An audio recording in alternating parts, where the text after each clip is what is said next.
varios otros visitas que tuvimos. Fue un tiempo muy agradable, como hoy también lo es. Y hoy quisiera hablar acerca de un tema, un valor al, la creencia más profunda que los seres humanos tenemos.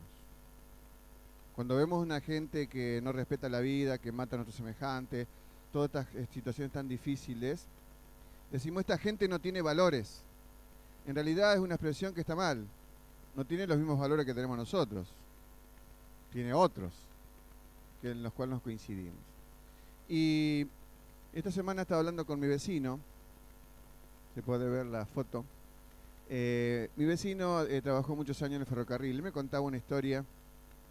Yo siempre cuando estoy preparando mensajes, siempre trato de escuchar muchas anécdotas, ilustraciones que me pueden servir. Y entonces él trabajó en el ferrocarril y me decía esta historia que ocurrió hace 100 años. Vieron que en el shopping del centro, del siglo acá, no, perdón, el shopping del Alto fue hecho en galpones de ferrocarril donde se reparaban, eran los talleres de reparación de los vagones y las locomotoras. Y entonces él me decía que cuando vinieron los técnicos ingleses, este edificio, por ejemplo, las cabreadas, que es lo que sostiene el techo, no se hacía en Argentina y tuvo que traerse del exterior. Y entonces vinieron los técnicos y hicieron muchas construcciones que todavía siguen, pasaron los décadas y siguen, y algunas paredes parecen que ayer fueron hechas, hace 3 o 4 años, y tienen 100 años. Entonces él me decía esto, su papá también trabajó en el ferrocarril, dice, cuando vinieron los técnicos y tomaban gente de aquí, de la zona, nuestros antepasados, ¿no? Les enseñaron a hacer lo que hoy se llama, antes no se llamaba así, la capa aisladora. Y es la que permite que en una pared pueda construirse y que la humedad, que es la riqueza por la cual tenemos en la pampa, por la cual existe tantos sembradíos, etcétera, pero para construir casa es difícil. Y entonces decía que los técnicos eran rigurosos y le decían que esa capa daba indicación sobre qué tipo de cemento para producir aislamiento para que la humedad no avanzara. Pero esa misma gente que trabajaba a las órdenes de un técnico que sabía, iba a construir cuando se construía nuestra ciudad. Entonces por ahí me tocaba a mí, que yo a lo mejor no tenía todos los medios para construir mi casa, y le decía, che, ¿no podemos abaratar esto? Y bueno, dice, qué sé yo, empezaba a poner la mezcla con un poco más de arena para que rindiera el cemento. ¿Y qué pasó? En muchas oportunidades dejaba de hacer la capa aisladora. Miren cómo queda una pared con el tiempo. O ustedes dirán, ahora, ¿por qué trae el pastor semejante ejemplo acá? Porque los valores que nosotros adherimos es parecido a este ejemplo. No solamente debemos conocerlos, ¿quién no conoce que debemos respetar a nuestro prójimo? ¿Lo respetamos siempre? ¿Quién no conoce que debemos vivir una vida de integridad? ¿Siempre lo hacemos? Y el valor de la pureza sexual yo creo que es conocida por todos los que profesamos ser cristianos, pero a veces no es practicado. Entonces una cosa es un valor practicado, es un valor realmente adquirido y que cambia nuestras vidas. Otras veces simplemente es un valor enunciado. Por ejemplo, ¿cuántas veces que decimos que confiamos en el Señor y por ahí viene un vientito en contra y ya se nos desinfla la fe y ya parece que estamos desesperados? Entonces, ¿confiamos o no confiamos? Muy bien, ahora siguiendo este ejemplo, vamos a ver en este valor de la pureza sexual. Es un valor no solamente para los jóvenes que están tratando en el paso del tiempo, de construir su hogar, sino que también es para la gente mayor como yo, más mayor o menos. Es un valor para todos. Y quisiera ver una historia, o sea, mucha introducción, en 2 de Samuel, capítulo 13.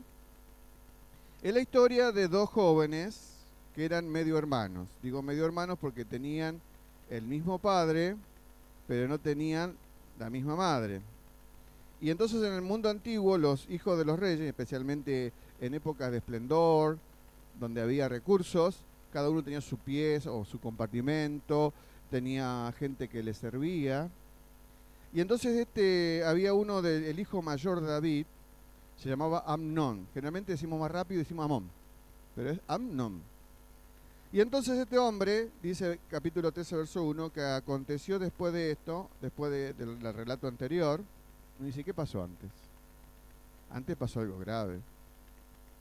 Su propio padre no guardó la pureza sexual, codició una vecina llamada Betsabé y tuvo una aventura amorosa.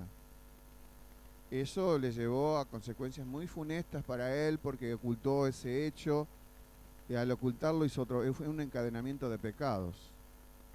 Tal vez uno de los más graves fue matar al marido de la propia mujer esa a la cual era vecina de él y era un soldado muy fiel de su ejército.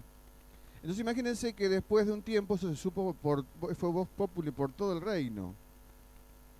Y cuando papá y mamá se portan mal, o alguno de ellos, o los dos, o quien sea, hay un efecto dominó, catarata, que de alguna manera nos hace perder autoridad a los padres. Y predisponemos a los hijos, porque ya un valor enunciado por nosotros, pero no practicado, estamos en serios riesgos.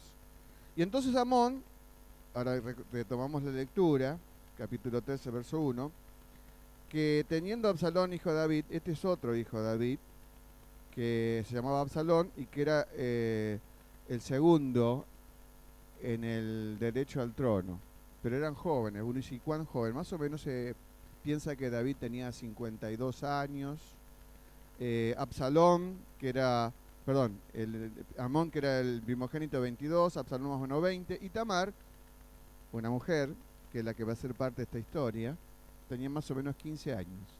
Y Salomón tenía aproximadamente 2 años, para que ubiquemos la historia. Entonces dice que Amón era muy hermosa, una chica muy linda, y puso los ojos sobre esa chica, su medio hermano, se llamaba Amnón. Dice, verso 1, se enamoró de ella Amnón, hijo de David. Pero fíjense que ese enamoramiento, vamos a descubrir si seguimos leyendo, por eso no podemos aislarnos leyendo un solo versículo de la Biblia, vamos a descubrir que ese amor no era tan puro. Primero ya se plantea que era entre medios hermanos, y había una ley en el libro de Levítico, expresada varias veces, que decía que estos casos se llama hoy día, la ley actual, acá tenemos abogados, se llama incesto, el hecho de practicar una relación íntima entre personas de la misma familia y cercanos. Muy bien, ya la ley de Dios también lo decía. Así que dice el versículo 2, que Amón, dice, estaba angustiado, agrega, estaba enamorado, ahora estaba angustiado, ¿hasta qué punto? Dice, hasta enfermarse. ¿Por quién? Por Tamar, la chica de 15, el de 22, su hermana. Era una niña. Pues por ser ella virgen, miren lo que estaba tramando. Le parecía a Amón que sería difícil hacerle cosa alguna. Este es un eufemismo, o sea, una manera suave de hablar, pero tenía intenciones perversas. No soy más claro porque se darán cuenta, por supuesto. Y Amón tenía un amigo, y ese amigo era el primo, verso 3. Y el primo parece que tenía intereses creados en ayudarlo a Amnón, porque él era el candidato al trono. Entonces dice, bueno, era el confidente, pero era también a la par, por lo que va a tramar, era perverso como el otro. Y dice, bueno, ¿querés llegar a esta chica? Y le da una triquiñuela, un engaño, un cebo, una emboscada. Le dice, fingite enfermo, tu papá te va a venir a visitar. Fíjense, el papá venía si estaba enfermo, no había un trato íntimo padre e hijo, ya ahí entramos a perder ya. Y fingite enfermo, hacele que te venga a cocinar, y bueno, cuando llega a tu habitación, aprovechate de ella. Ustedes saben que eso hizo. Le dice hijo del rey. Ahora, aquí entra un elemento muy importante para los padres o los que somos abuelos, es que la familia ha sido dada como una entidad. Cuando recibimos bendiciones, heredamos o propiciamos bendiciones a nuestros hijos. Pero cuando nosotros no actuamos adecuadamente, traemos cosas malas a nuestra familia. O sea, la conducta de papá y mamá afecta a los hijos, los predispone para mal. Así que ya tenemos un componente que era una bomba. David había sido, bueno, un general de guerra, una persona que Dios había escogido, pero no quiere decir que era una persona perfecta. Fíjense, en el capítulo anterior, 12, 11, cuando se descubre todavía en la intimidad su pecado, un amigo, un profeta llamado Natán, le dice clarito, de parte de Dios, Dios le dice, aquí yo haré levantar el mal sobre ti de tu misma casa, clarito. Va a haber problemas y van a empezar en tu casa. Muy bien, así que estamos viendo ahora la realidad de eso, porque nosotros creemos en un Dios que perdona toda falta, todo pecado, aún el más grave que sea. Pero las consecuencias del pecado continúan. Por eso hay que pedir también misericordia al Señor para que cuando cometemos algún atropello, también las consecuencias Dios pueda ayudarnos a sobrellevarlas. Así que este hombre estaba con una ardiente pasión, dice el verso 4, le dijo clarito, yo amo a Tamar. Uno no lee lo anterior y lo posterior y dice, tiene un amor puro. No es un amor puro. Estaba enfermo, estaba buscando una triquiñuela, un engaño, un cebo, una emboscada para pervertir a su hermana. Ahora, David pecó de indolente, ahora, no antes, ahora en este episodio, y muy crédulo, porque debió darse cuenta de que no era normal. ¿Cómo una persona que está enferma se va a sanar porque la hermana le haga una hojuela de no sé qué, de una comida especial? Entonces fue muy imprudente en permitir que este muchacho se quedara solo. Ahora, cuando llega el momento especial, acordado por él, el hombre que era el victimario, que iba a realizar el acto de atropello a la integridad física, dice que cuando esta chica vino, preparó la comida, le dijo a todos los sirvientes del palacio, fuera. Se quedó sola, la chica se acercó, está hablando de una niña de 15 años, y allí tomó su brazo, sus manos, y bueno, cometió el atropello. ¿Qué pasó después? De la misma manera que tenía un amor supuestamente intenso, la aborreció. Porque el amor no era amor como tal.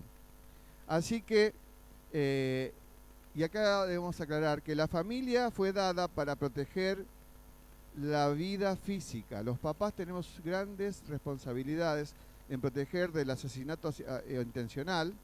Vivimos en una sociedad asesina, no merece mucha más aclaración, sedienta de sangre, si no le damos la noticia todos los días. Y debemos tener mucho cuidado en la protección de la integridad física de nuestros hijos, y amén de la espiritual, y amén de la integridad sexual. Por supuesto, cualquier chico de cualquier familia, un cristiana, puede cometer algún pecado de esta índole, pero no debe contar con la anuencia de papá y mamá. Y el famoso Philip Yancey, que es un periodista muy famoso de Estados Unidos, hablando de este tema, dice respecto al sexo lo siguiente. Respecto al sexo, dice, si debemos echarle la culpa a alguien, él dice irónicamente, es a Dios mismo que tenemos que echar la culpa.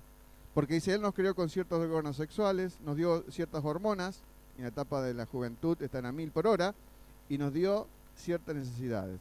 Fuimos creados como seres sexuales, pero no con la capacidad de un desborde descontrolado. Dios nos dio la capacidad de encaminar correctamente lo que nos dio.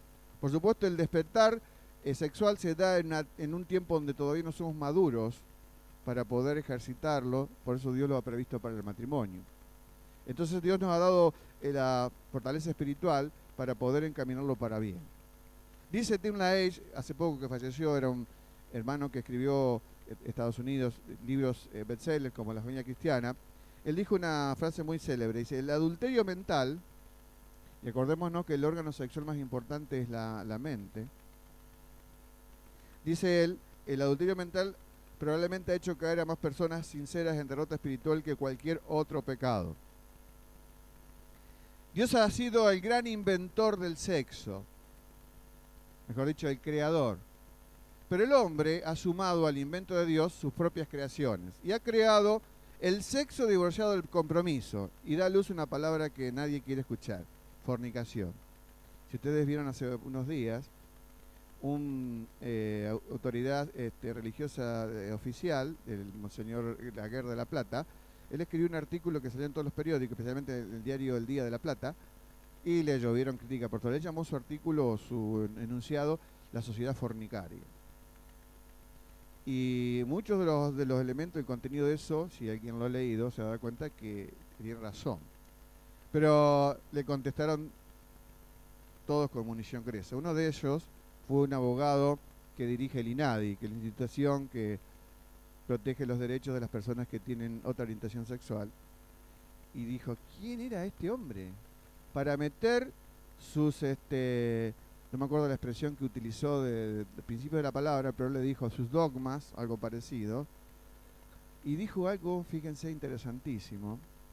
¿Cómo va a poner las leyes de la iglesia o de Dios por encima de las leyes que se han votado en nuestra Argentina? Se refería al matrimonio igualitario que fue votado hace 5 años, aproximadamente 4 o 5 años, y que él tiene la idea, al INADI, que las leyes de la nación están por encima. Y yo quiero decirles a todos que las leyes de Dios están por encima de cualquier ley humana. Y hemos creado, como dijimos, el sexo divorciado del compromiso, la fornicación, el sexo divorciado del amor, es uno de los justificativos que es de la prostitución. La gente te explica y racionaliza perfectamente, dice que es de cargas de tensiones, pero es a nivel animal. El sexo variado, se inventó la poligamia, el primer polígamo de la Biblia se llamaba Lamec, Génesis 4, lo pueden leer. Y también el sexo contra natura, la homosexualidad y también el incesto que estamos viendo acá. Estas son cosas que Dios no acepta de ningún modo. Claro, uno dice, ¿por qué el mundo constantemente está enarbolándolo y poniéndolo como modelos de conducta? Porque el mundo no tiene una moral sólida, avanzada en principios inamovibles. El mundo tiene moral decretada por la mayoría.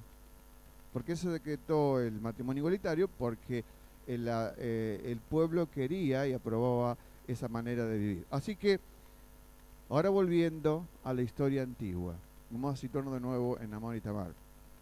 Él comete este atropello, este hombre, Amnón,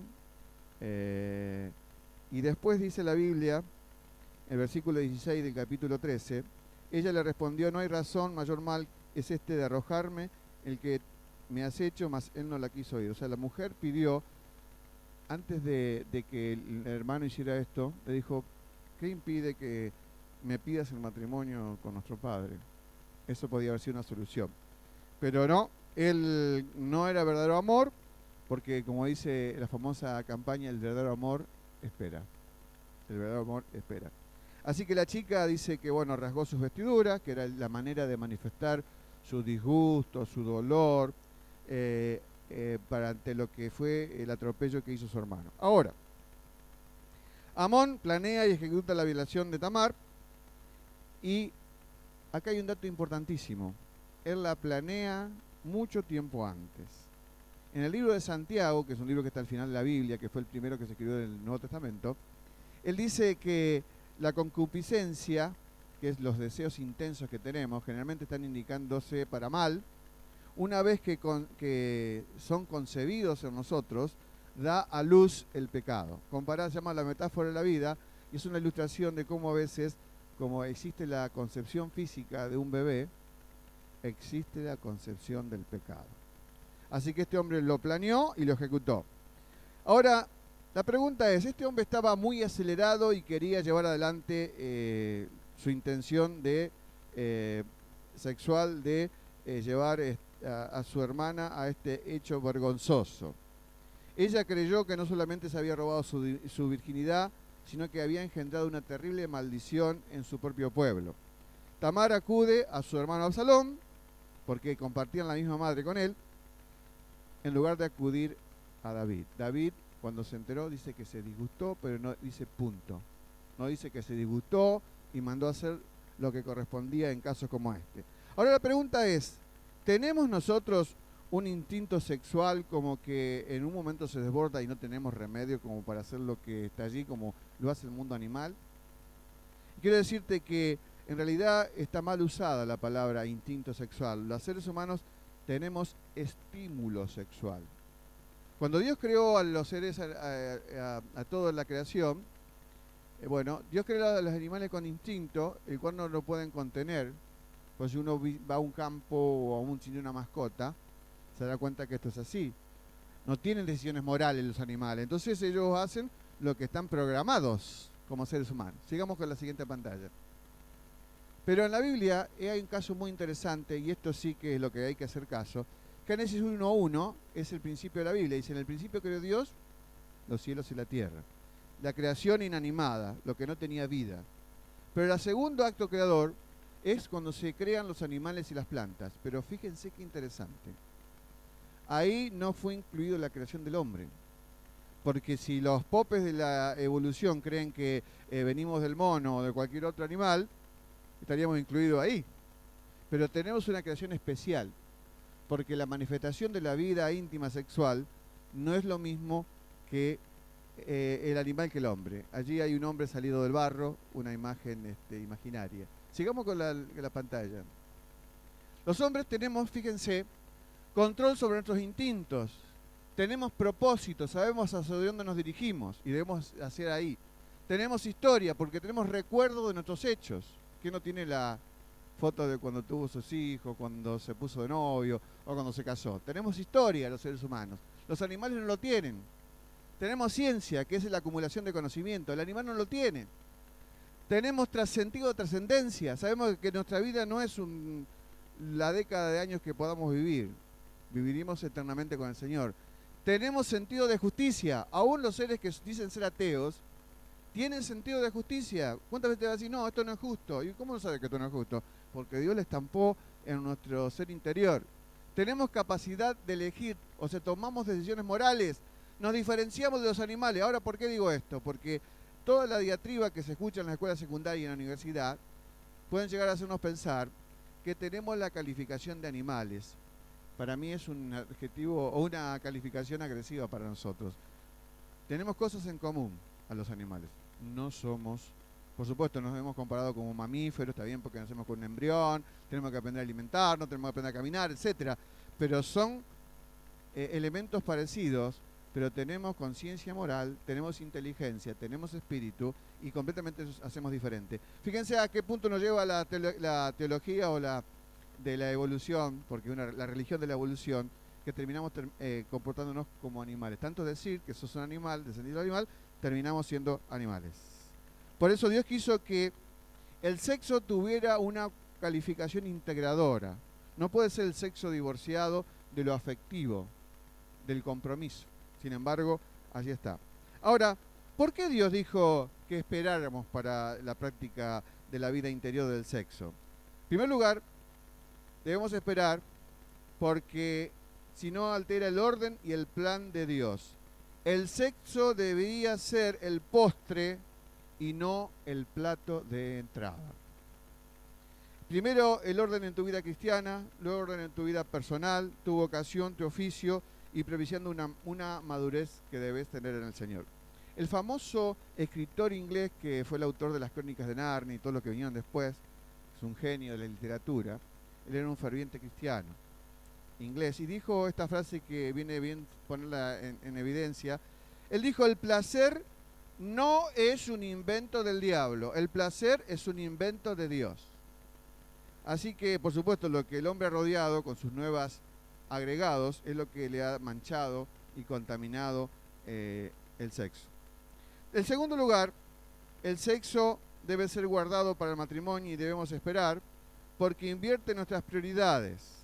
Tanto sea la televisión, los medios masivos, todo lo que a veces consultamos en las pantallas de celulares, iPad y todo lo que hay en existencia, nos hacen creer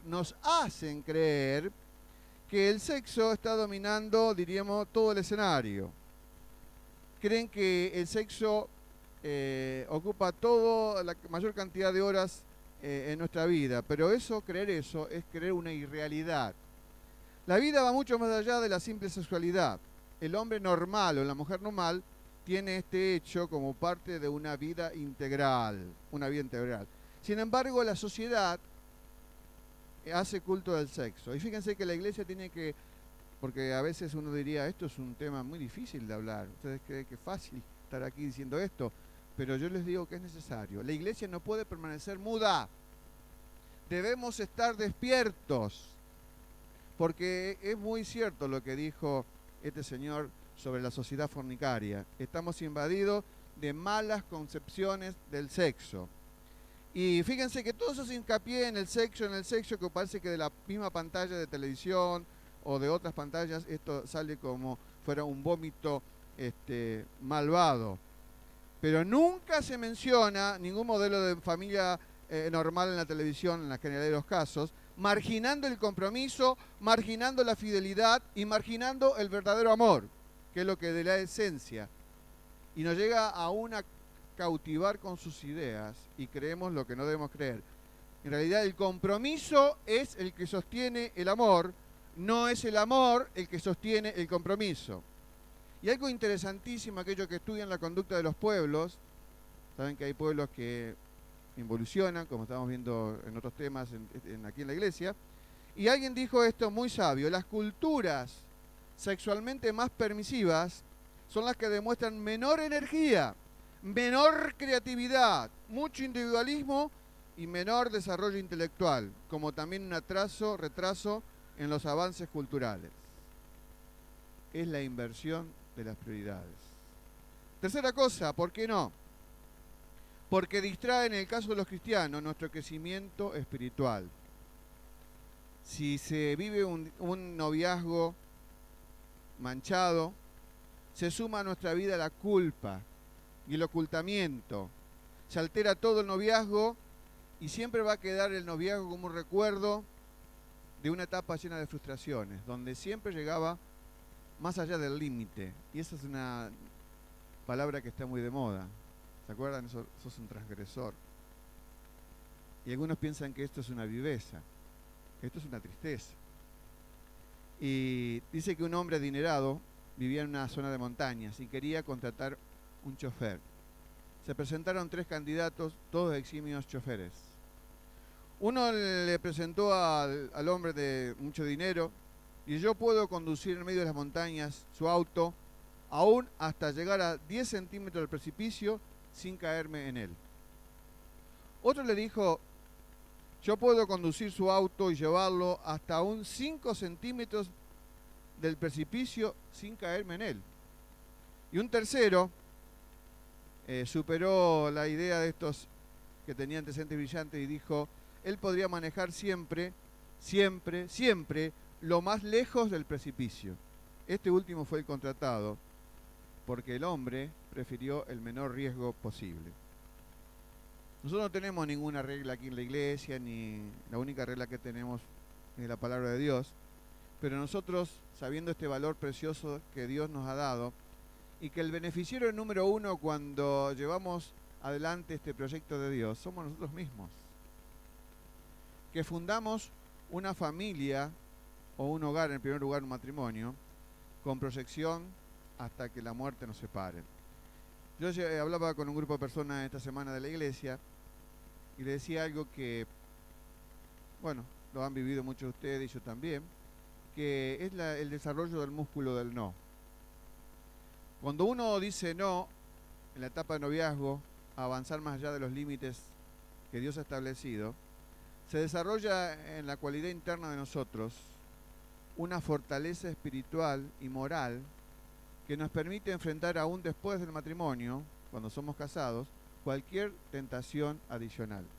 Las personas que no han desarrollado la musculatura del no en el aspecto que estoy mencionando, tienen serios problemas luego cuando están casados.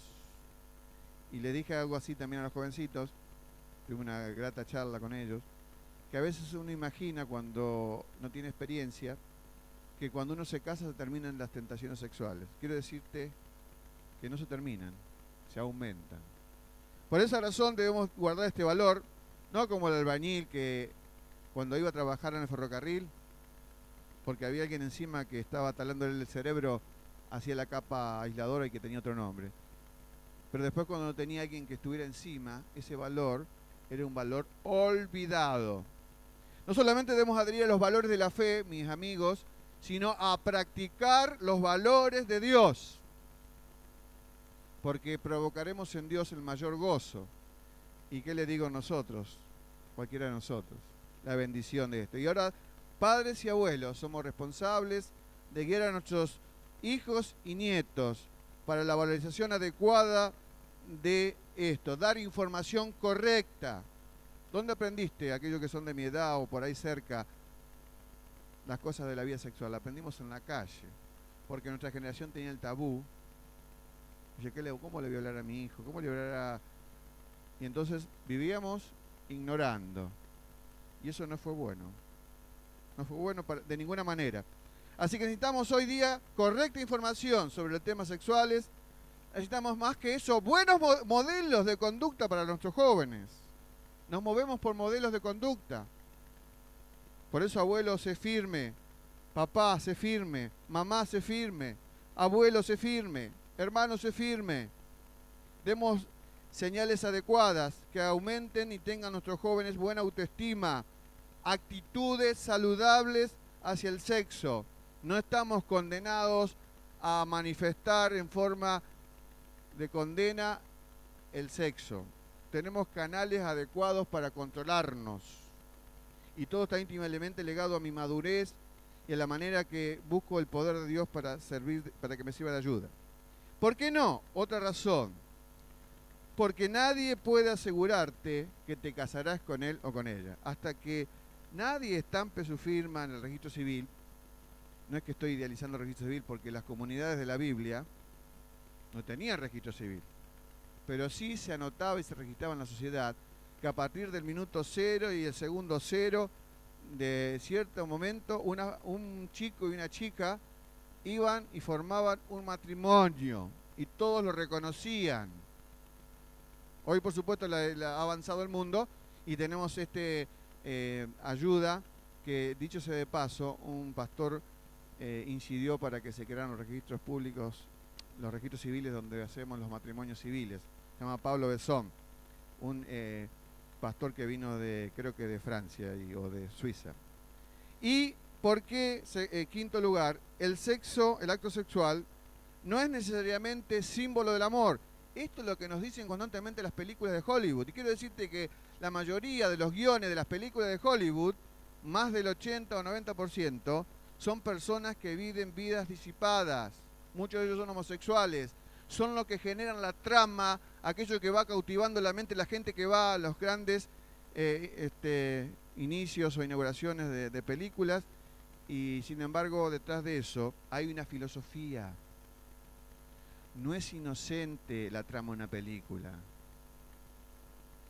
Te presentan a veces un matrimonio que funciona, son aburridos. Entonces aparece un hombre galante o vamos a suponer una mujer cautivante.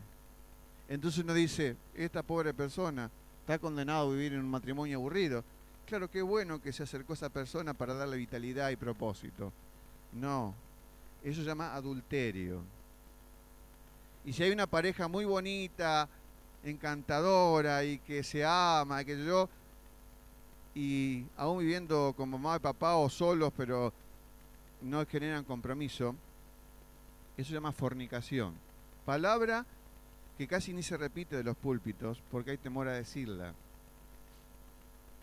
Por eso este hombre que se animó a decirla, le cayeron con bombas atómicas. Así que sexo o intensidad de sexo no es equivalente a intensidad de amor. No son equivalentes.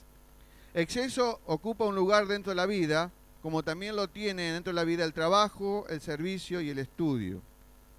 Por eso no es bueno que los jovencitos adolescentes se pongan de novio, no porque haya ninguna regla en la Biblia, eso lo dicta el sentido común. ¿Saben por qué? Porque cuando uno es adolescente, qué hermosa época esa, ¿verdad? Está conformando su persona. Y si se pone de novio con otro adolescente, ambos son proyectos de personas en formación, que van avanzando con el tiempo, y como todos somos proyectos de fe, aún cuando nos casamos. ¿Quién asegura que tal persona con su tal esposa y tal esposo van a ser proyectos adecuados? Serán las decisiones que toman constantemente en la vida, que le van conduciendo hacia el lugar adecuado.